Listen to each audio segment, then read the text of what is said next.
Hi, I'm Loxi Hopkins, Diocesan Director for Catholic Campaign for Human Development. There's two ways that we respond to Jesus' call to care for all God's people. The first, charity, giving food, clothing, medical care, or the money to do those things.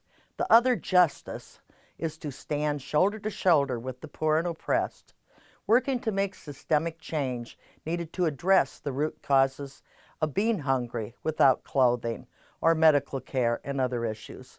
Both are equally important to us as Catholics. Charity should be short-term, immediate response, while justice should be our long-term goal. Helping people to find their own way, their own voices, their own option is what Catholic Campaign for Human Development is all about. Today, I would like you to meet two local organizations that have received CCHD funding from the Diocese of Davenport and National Catholic Campaign for Human Development. These two organizations are Worker Justice Center of Eastern Iowa and Quad Cities Interfaith. Both have strong membership and support for the churches and faith organizations in their lives. Both are working to protect the life and dignity of the human person.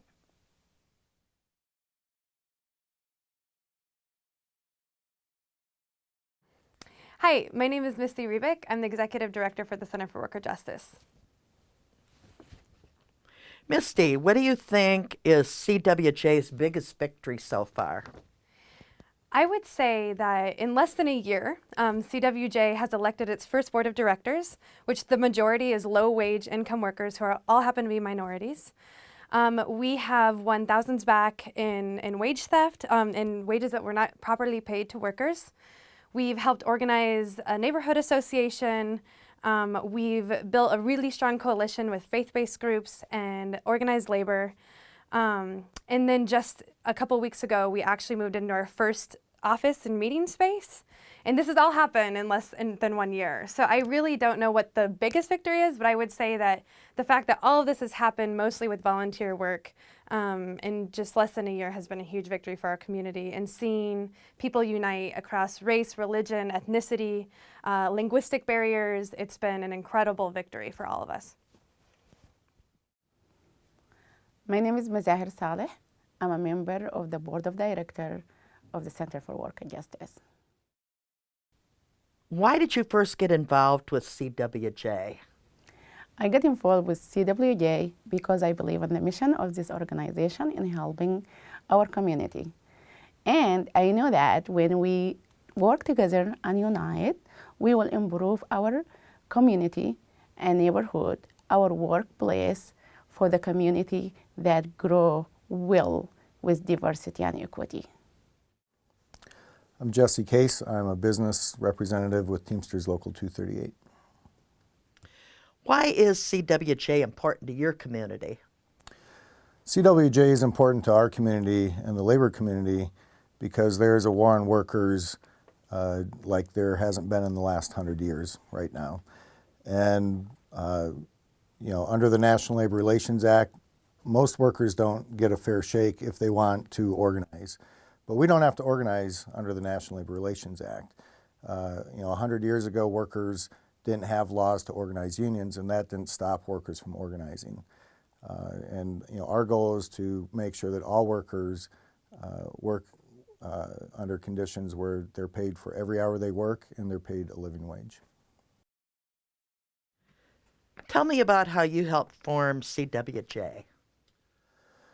Well, the Teamsters got involved in the Center for Worker Justice because we thought it was important for all workers to have a voice on the job.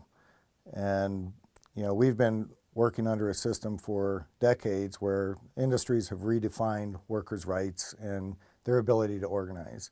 And we don't have to engage in those battles. We can redefine the battle to make sure that every worker in this country has a voice on the job and has a fair shake at improving their standards in the workplace. What makes CWJ unique from other organizations? I think the reason that we are so unique is that I see a lot of worker centers that decide to focus on one particular section of the population. For example, a lot of great worker centers who work with only Latinos, or a lot of great worker centers who work with only African Americans. And I think that what makes us unique is we, I think, took the hard route, and we really try to work with everybody in the community. So sometimes our meetings are translated in 2 or 3 or 4 languages, which test the patience of everybody. And it's been hard. It's been hard to come to understandings across different religions and, again, linguistic barriers. And so I think what makes us unique is we have found a way to create a safe space for all those people from all different walks of life who are going through the same kind of issues to come and organize together. And I haven't really seen that too much, so I'm very proud to be a part of that project. What are your biggest goals for the coming year? We have a lot of great big goals. One of the things that one of our leaders says often is she says, you know, we have found so many injustices, but along the way we've had so many victories. And so we only plan on having more and more victories to confront injustice in our community. And so I think, you know, in the next year, we want to win back over $50,000 in wage theft. We want to continue working on housing rights. We'd like to continue working in the community and building stronger coalitions with faith-based groups and organized labor. I would say that our biggest victory is just continue up this path that we've been going on. How can people support CWJ? People can support CWJ in a variety of different ways. They can become contributors and sustaining donors so we can continue to finance our community organizing. They can get their organizations involved in our coalition, which is really the strength of CWJ. You know, we have found incredible support throughout different organizations that have common interests and common missions. And, you know, we all have a common desire to live in a community that supports low-income workers and make sure that all workers have a voice on the job, regardless of immigration status, regardless of union affiliation, regardless of what organization they may be part of.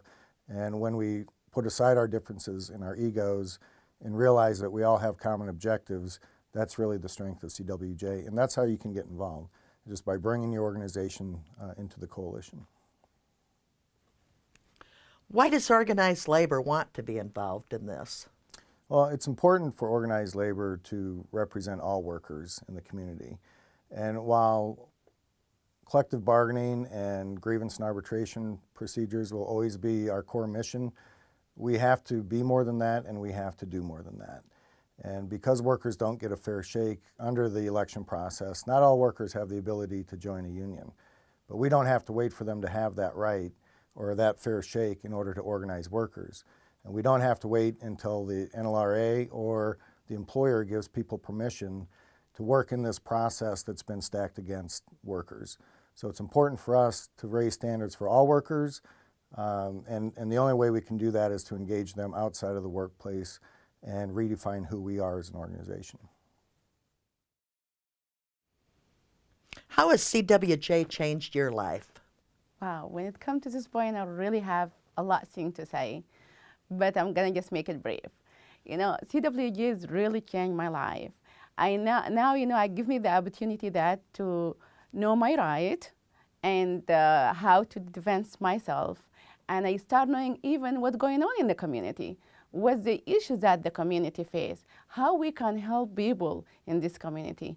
And the good things, like since I'm an immigrant and coming from another place, which I don't have this opportunity to speak up to the people with authority, now I can do. That's something easy. And the beautiful thing, I can speak up in front of representatives, in front of Congress. I'm not afraid anymore. I can defend my family, my friend. I can do a lot of stuff that I never know how to do, or if I'm able to do it. But right now, I know when to speak up, when it needs to speak to. And also, you know, I get like a leadership opportunity. Now I've been appointed to the Police Citizen Review Board, which is, I feel it's a huge thing happened to me in my life. And also this will help me like understand the law enforcement and also help our people, our community, the immigrant in the city how to deal with the police, and also like look at their issues and their complaint and see how we can help them. What can others learn from your experience with CWJ? Yeah, you know, I guess they can learn if we become united and work together, we will make our dream come true. And also if we become united, we can make a safe place to live. If we become united and work together and learn how to speak, and when we can speak when it needs to speak. How has Catholic Campaign for Human Development helped you with this? They have given us an incredible amount of support. For the first 2 years of organizing CWJ, it all had been volunteer-based. Every single piece of paper that was printed, every pen that was used, every meeting that was organized, it was all volunteer time and people giving in-kind donations. And even though that's really beautiful and wonderful, that only lasts for so long. And so once we really put our structure together, we knew that we needed a steady stream of funding to help really make this project take off and be able to really confront the injustices that we were seeing. And CCHD has enabled us to establish our first meeting space, which is going to be a beautiful, open, organizing hub for anybody in the community to come and get, access to resources that they need, especially new people into our community who are unfamiliar with housing rights or worker rights. This is the place they can come. So they have established that. And the other thing is they've given us some support in actually hiring somebody, which is myself, to be able to be responsible to make sure the project continues to move forward and we continue to make concrete changes in our community.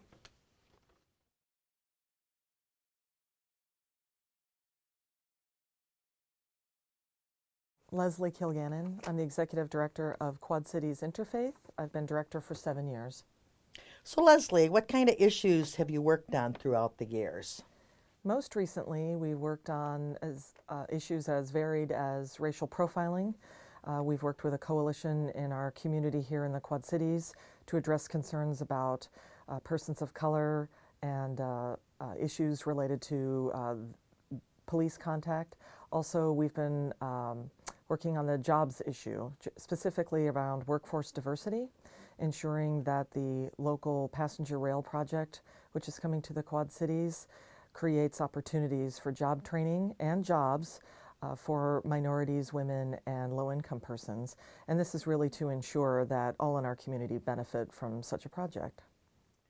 Can you tell me a little more about that rail issue? Sure. Well, for about 2 years now, we've been working on something called a community benefits agreement. It brings together business, unions, faith leaders, community leaders to come together and say that we want to ensure that this project benefits everyone in our community. We're trying to make sure that more women, more persons of color, and more low-income persons have an opportunity for those good-paying jobs. With that, we'd like to make sure that people get adequate training, so they're not just getting a job, but really starting a good-paying career through some of the trades and skilled unions. CCHD has a policy of after 6 years, an organization must take 3 years off. And I know that Quad City Interfaith is ready to go off that 6-year grant cycle.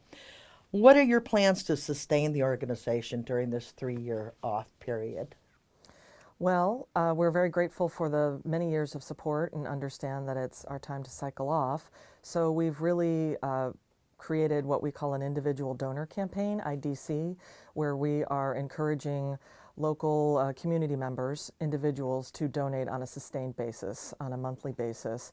That has provided quite a bit of support for us already, and we're hoping that that will grow. But that looks to be a significant portion of our support that we get into the community. Also, we have grown by 5 congregations and organizations this year, so increasing the number of member congregations and organizations around the table is also key, and we're well on our way to achieving our goal. My name is Joe Heinrichs. I'm president of Quad City Interfaith and a member of Sacred Heart Cathedral. Joe, how long has Quad City Interfaith been working in the Quad Cities? Well, last year we celebrated our 25th anniversary, so 26 years now. You've been a recipient of CCHD fund since the beginning of Quad City Interfaith. What have those funds meant to you? Well, it's helped us pay for executive director. It's helped us to provide funding for training to empower people here in the Quad Cities. We've sent many people to leadership training at different classes throughout the country. There are 3 or 4 trainings per year, and we try to have someone at each one. We don't always succeed, but we've trained hundreds of people. Quad City Interfaith has trained hundreds of people throughout the area to become powerful leaders here in the community. Joe, what makes Quad City Interfaith unique from other organizations in the Quad Cities? Well, as you may know, Monsignor Mottet years ago established the 2 feet of social justice, and in that he talks about 1 foot being the charity, the food banks, the clothing centers, so on and so forth, but the other foot being the social justice, the empowering people to help them take themselves out of poverty. And that's what QCI does. We're different from other organizations because we don't necessarily have that tangible of giving food, but we help prepare leaders to empower themselves to deal with issues, to find those jobs, to work with local government to take care of things within the community. So we're different than almost all organizations here in the Quad Cities in the purpose that we serve, but it meets that other foot of justice that Monsignor Mottet established years ago. You're about to go off the grant cycle with CCHD for 3 years. What are your plans for sustaining the organization during this 3-year period? Well, knowing that was coming up for the last number of years, we've worked on more fundraising programs within the organizations. We've had fundraising dinners, trivia nights, so on and so forth, which is a small amount trying to meet those goals. We're also working on loftier goals, trying to work with community businesses and community individuals to help support QCI, because we do need that individual support. We have an individual donor campaign going on we've been working on for the last couple of years, and we're hoping that, well, I know we're going to succeed. We're going to build up the local support. It's great to have that CCHD money, but we can't be reliant on just one funder, and so we've been working on that for quite a while. My name is Vera Kelly, and I am the president of Davenport branch NAACP number 4019, and also I'm a member of Quad City Interfaith. Vera, why did NAACP become a member of Quad City Interfaith? Because Quad City Interfaith reached out to us when they started doing the Job Coalition, and they wanted NAACP to be a part. And this is the first time that an organization has reached out to let us know that it will be training for minorities and people that's underprivileged. What do you hope to see accomplished with the rail issue?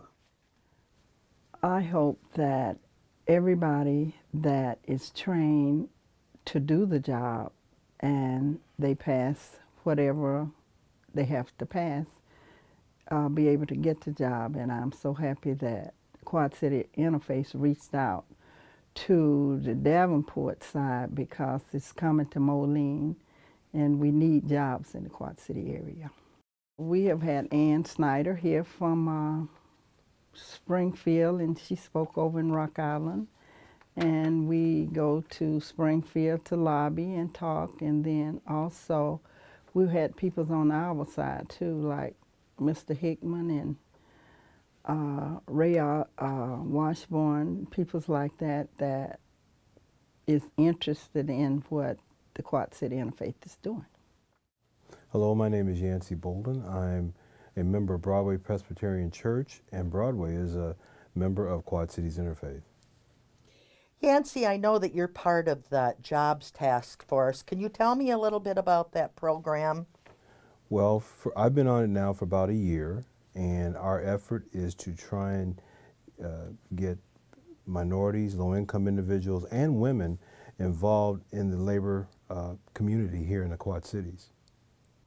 Well, how do you hope to do that with the jobs program? The first thing we're doing right now is trying to implement a program at Black Hawk College called the 100 Ready Workers, and they'll not only, the workers we're trying to recruit, or at least give access to, as I mentioned earlier, will look at how to complete resumes or write resumes, along with being accepted into a program at Black Hawk College that will get them trained in some of the basic skills in being a laborer, such as CPR, I know CPR, and a skill for, I think, Okay. for emergency care.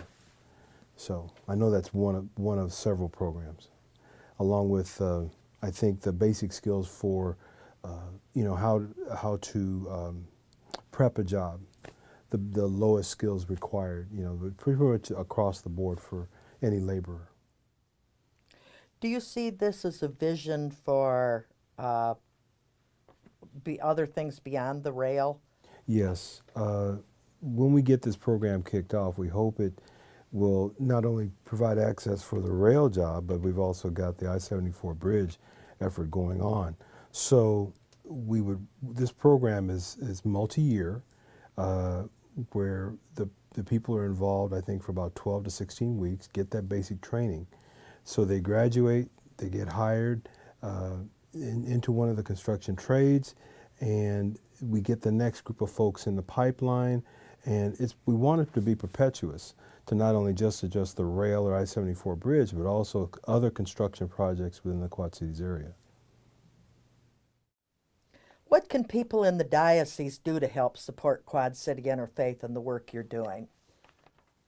One, we'll take all the prayers we can get. I think that's a very important part of the work that we do. We start everything with prayer, we end everything with prayer.